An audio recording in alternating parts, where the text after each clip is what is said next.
Obrigado, Mirta.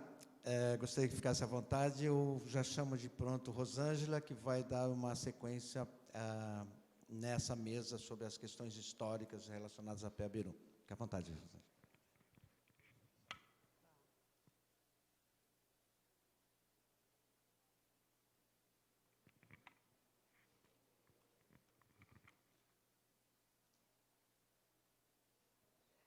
Bom dia a todos, eu sou Rosângela Carrara, faço parte desse grupo que está sonhando também um projeto de integração turística Caminhos de Peabiru em Santa Catarina.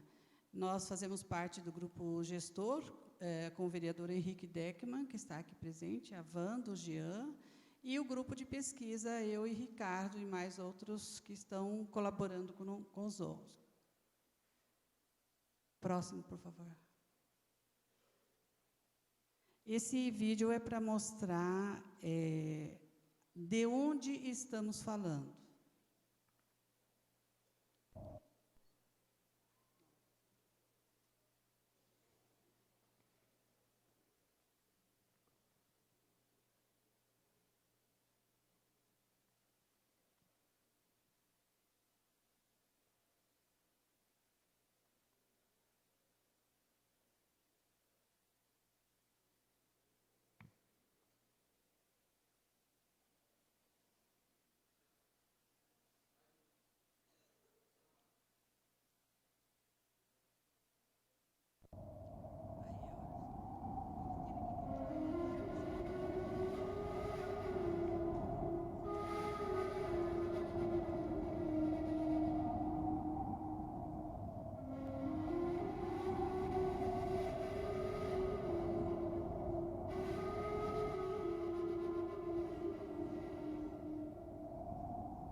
O caminho do Peabiru é uma trilha sagrada com mais de 3.000 quilômetros, onde os povos incas e guaranis se locomoviam. Tendo como ponto inicial a capital do Império, em Cusco, no Peru, e chega em Santa Catarina, no Brasil, um de seus ramais. Algumas características do caminho encontram-se preservadas nos Campos do Quiriri e no Monte Crista, em Garuva, na região de Joinville. Uma obra milenar de engenharia, composta por calçadas e escadarias de pedras, canaletas de drenagem, monumentos megalíticos e de observação astronômica. Mapas esculpidos em rochas e inscrições rupestres. Após décadas e séculos, parte do caminho Peabiru também foi usado por outros povos de índios a colonizadores. Existem indícios que esse caminho pode ter feito parte do grande caminho Pepacnã, um sistema viário com mais de 50.000 quilômetros de extensão, tombado como patrimônio da humanidade pela Unesco em 6 países. Venha conosco nesta verdadeira viagem ao passado, percorrer esses caminhos ancestrais, cheios de mistérios, e acompanhar nossas pesquisas buscando reconhecer, valorizar e promover nossa tão rica história. Brasil primitivo. Esse é o local de onde falamos, Caminhos de Peabiru, nessa região em que vivemos lá, Joinville e Garuva. É um caminho bastante acidentado. Nas montanhas, não é uma trilha reta, é uma trilha bastante acentuada. A parte histórica, aquilo que já foi falado no vídeo, é uma trilha indígena que vai do Peru ao Brasil litorâneo, ligando o litoral do Oceano Pacífico ao Atlântico. Várias personalidades passaram por ali. Alvar Nunes, Cabeça de Vaca, Aleixo Garcia, Mércia Calderon, Hans Standens, jesuítas, bandeirantes, entre outros, e os próprios nação indígena Guarani. Houve alguns momentos muito tensos, inclusive, nessa disputa que fazia tanto os portugueses quanto os espanhóis por esse caminho que se formalizava como um caminho de comércio e que tinha muito ouro, prata envolvido. É provavelmente um rapal do Capaquinã, um sistema viário dos povos indianos com 30 mil quilômetros de trilhas tombado pela Unesco. Oh, o que passou?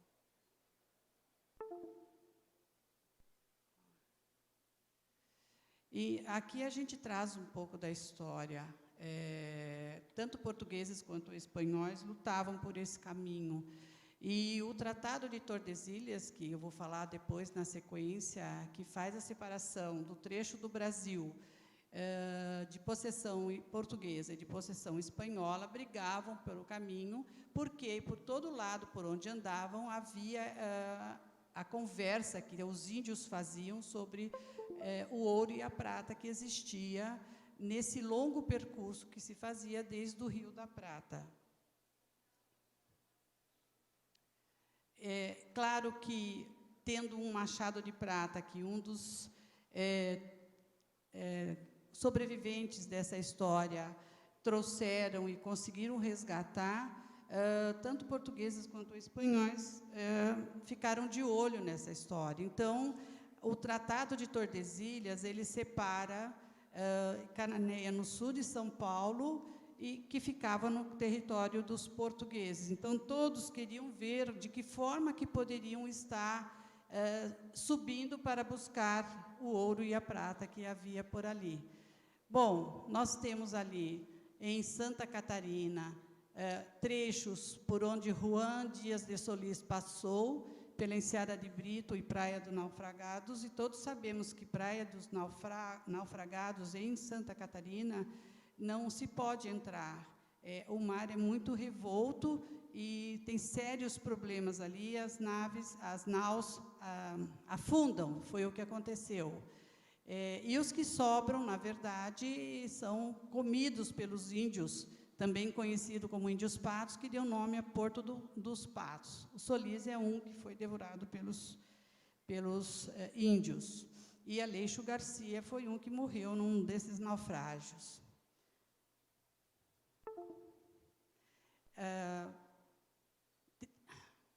Que passou? Aí.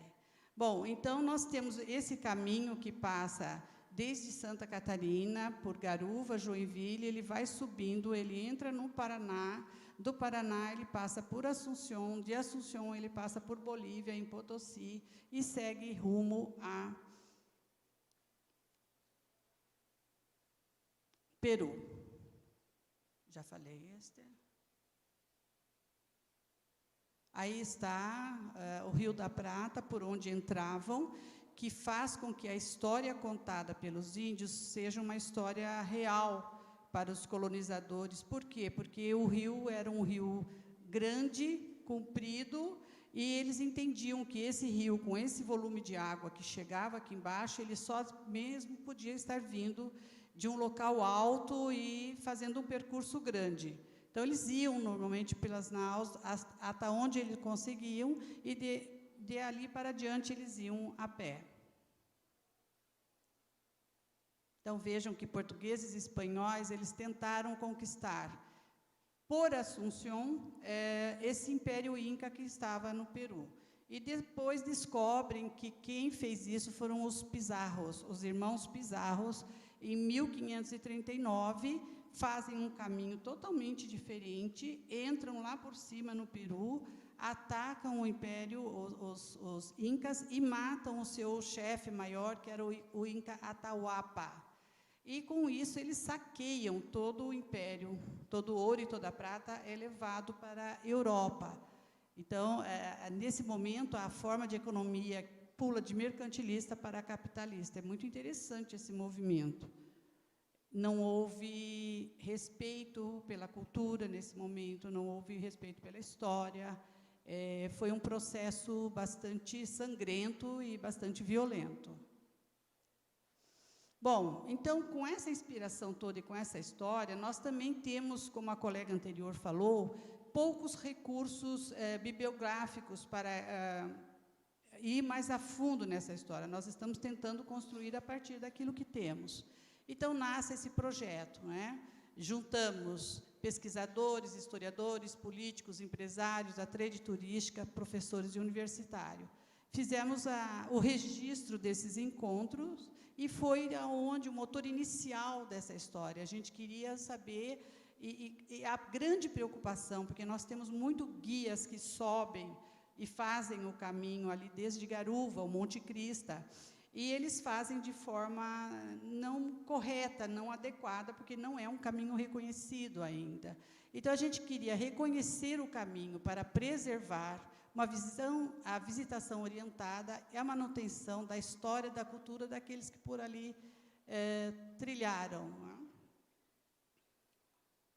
Bom, nós temos por objetivo geral reconhecer o caminho como um patrimônio histórico, cultural, e arqueológico e turístico também. E temos vários parceiros. Até esse momento, a gente conseguiu fazer bastante parceria. Temos o SEBRAE, o SENAC, as instituições universitárias, a Unifavest, a Univille, a ACPEMA, que é uma associação, Instituto Caminhos de Piabiru. Temos o consórcio da MUNESC, que abrange 16 municípios em Santa Catarina. Temos as secretarias municipais de Joinville, Garuva, Campo Alegre. Todas essas secretarias já foram visitadas por nós, já fizemos reunião com eles, eles estão conosco.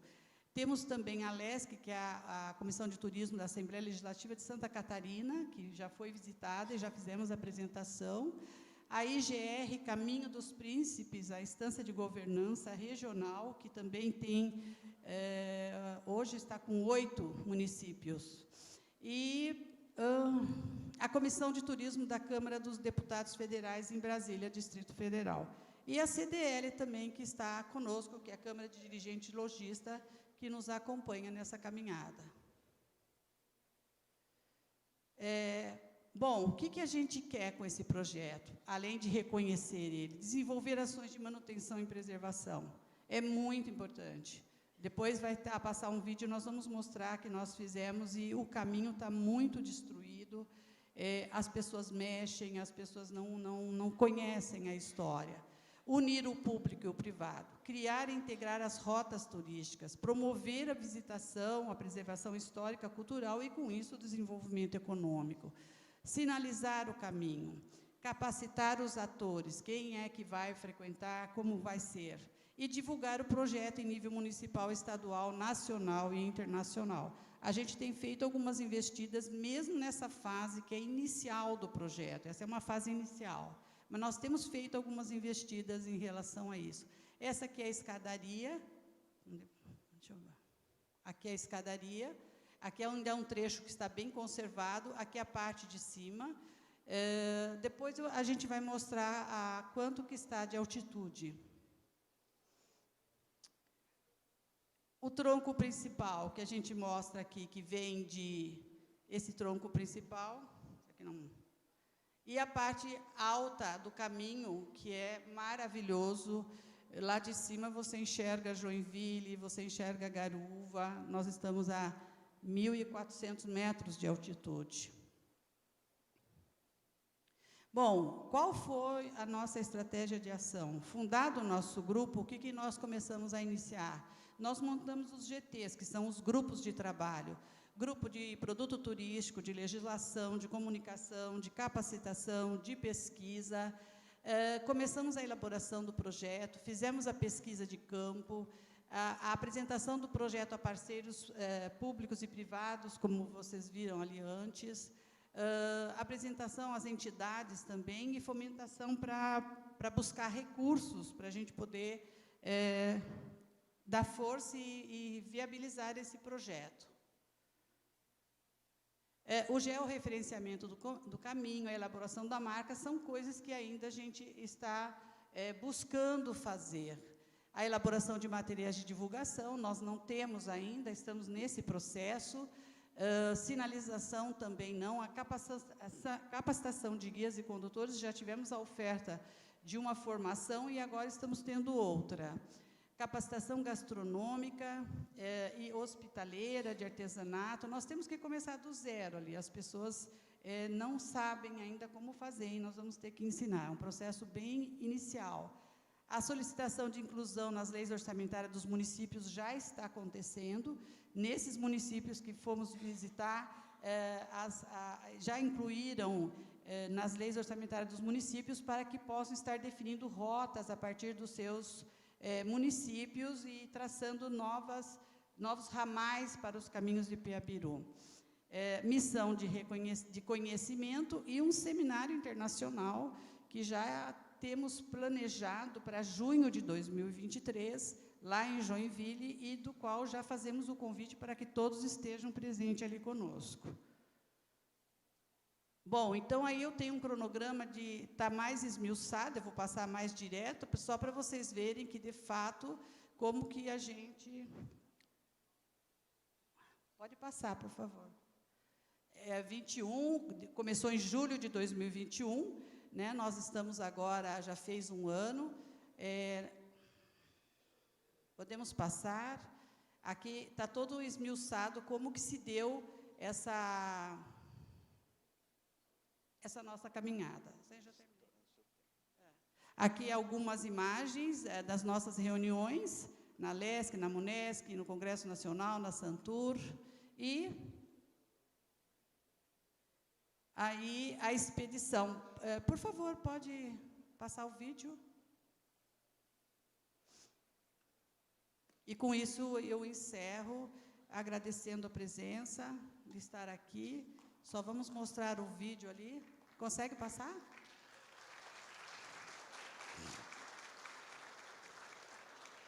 Só o vídeo. O vídeo, na verdade, mostra a expedição. A gente quis fazer ela num caráter técnico. Na próxima apresentação, nós temos no grupo um engenheiro, um arqueólogo, que é o Ricardo. Nós temos pessoas técnicas que estão... que foram junto para fazer as medições, para a gente entender de que forma que esse caminho foi desenhado ou foi repassado dos incas ou dos guaranis para nós. Nós não sabemos até onde é o Capaquinã, até onde começa a ser o Piabiru. Não temos tanta certeza para afirmar se é um ou se é outro. Não consegue? Ok.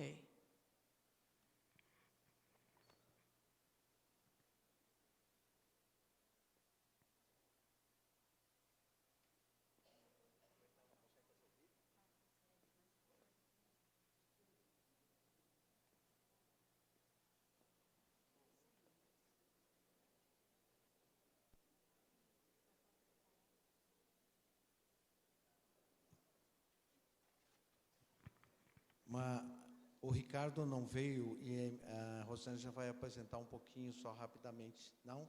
Não temos tempo? É que nós esgotamos o tempo, Rosângela, infelizmente deixa. Quer sentar lá? Tá bom, vamos lá. Só isso.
Obrigado, Rosângela. Nós vamos rapidamente abrir perguntas, já tem um inscrito.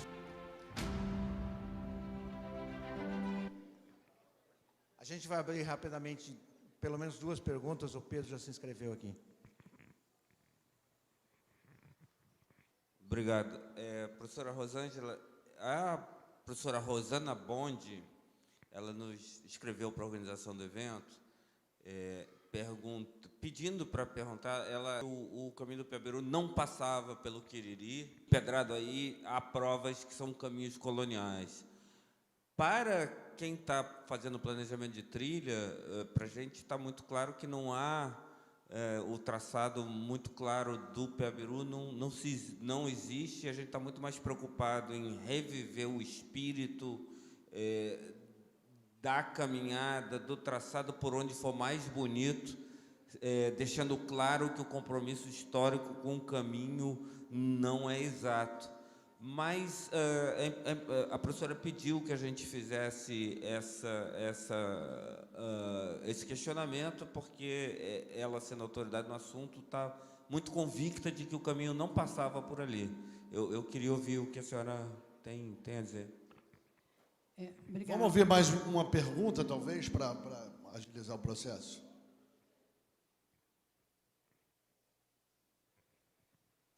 Bom dia. Meu nome é Érica Fernandes Pinto e eu sou especialista num tema que ainda é pouco trabalhado aqui no Brasil, que são os sítios naturais sagrados. E eu estudei um pouquinho sobre o caminho do Piabiru, não sou uma especialista, mas é recorrente, né, a questão do reconhecimento como uma trilha sagrada e como uma trilha de origem pré-hispânica e tal. E me chama sempre a atenção nas apresentações, e não é um contexto local aqui, né, esse salto que a gente dá, às vezes, da situação arqueológica pré-hispânica para a situação atual, né?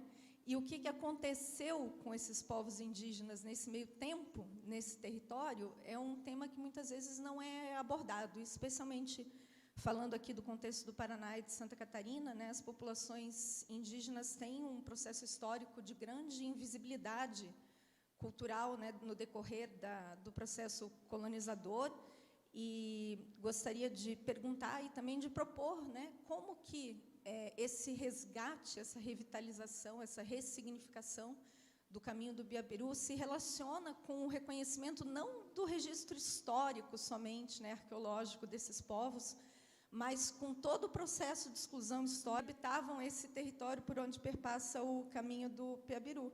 E gostaria, então, de fazer essa provocação e também de colocar à disposição assim, outras linhas de conhecimento. A gente vê, né, todos os projetos apresentam muitas parcerias, um trabalho muito bonito, lindo, maravilhoso, de amarração com várias instituições. Ninguém apresentou uma parceria com comunidade indígena, ou com movimento indígena, ou com movimento de populações tradicionais, pelo menos não que eu tenha visto, né? E esses povos têm interesse nisso também. Então, é isso. Obrigada. Conversa depois com a Tieme, do governo do Paraná, que ela vai falar como é que está a interação com os índios. Mais alguém? Mais uma pergunta. Bom dia. Sou o vereador Henrique Deckmann. Estamos trabalhando forte esse projeto na região da Baía da Babitonga. E respondendo em parte o que o querido Pedro já colocou, eu digo assim, nós temos sempre dito e afirmado, acreditamos que o caminho de Piabiru por aquela região é uma possibilidade de ser um dos ramais.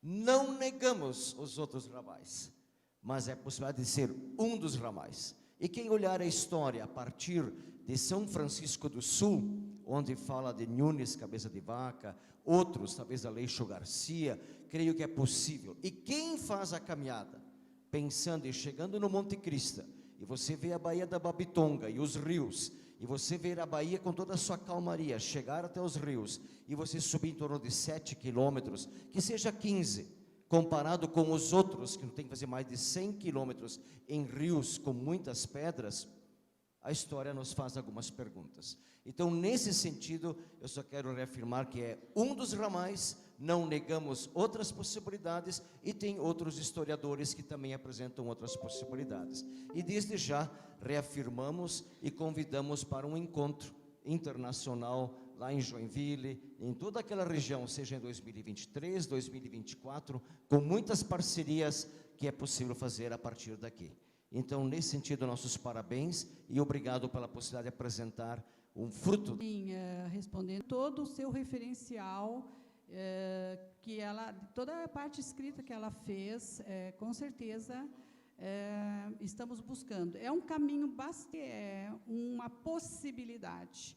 Com relação à comunidade indígena, nós temos os Guaranis lá em Garuva, em Joinville.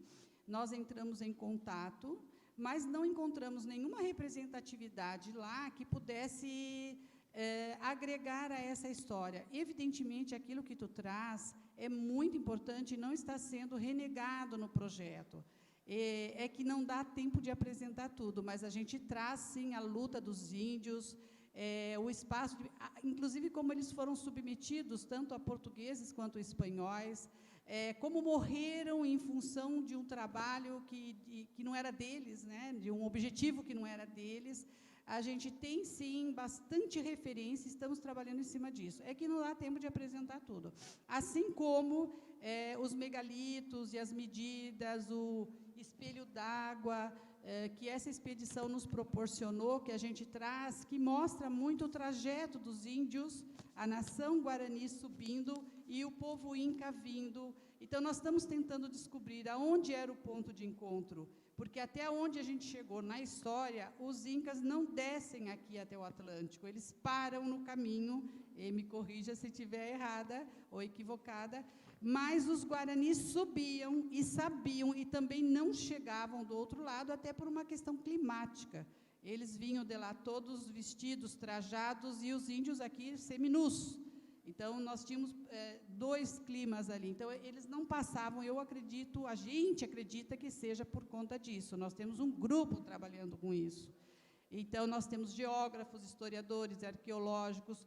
A questão cultural e histórica do índio também, ela é importante. Inclusive, um doutor em língua guarani, que está trabalhando conosco, para que, na medida em que a gente consiga trazer essa referencial ou alguma inscrição que haja, aí ele possa estar traduzindo, porque a linguagem guarani, a gente estava brincando hoje com o Anthony, é um pouco complicada, e nem sempre a tradução ela encontra palavras corretas que vão dizer aquilo que a linguagem guarani dizia. Então, nós estamos fazendo esse caminho, tu é muito bem-vindo ao grupo.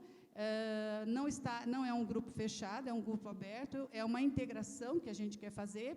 Hoje nós já estamos integrados com alguns membros do Paraná, Santa Catarina, estamos em contato com membros em São Paulo para fazer esse trajeto todo, para entender onde chega, onde sai.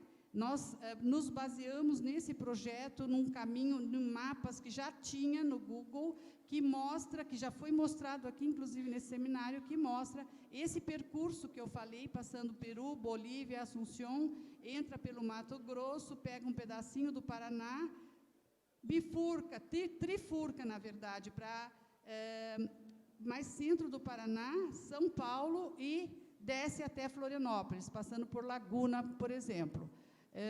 São tudo possibilidades, né? Não sabemos ao certo. E a Rosana Bonde, ela vai ser a nossa parceira, assim como o Olavo Quandit também, que escreveu muito sobre esse caminho, sobre cabeça de vaca, é nosso parceiro nesse projeto. Mais alguma coisa?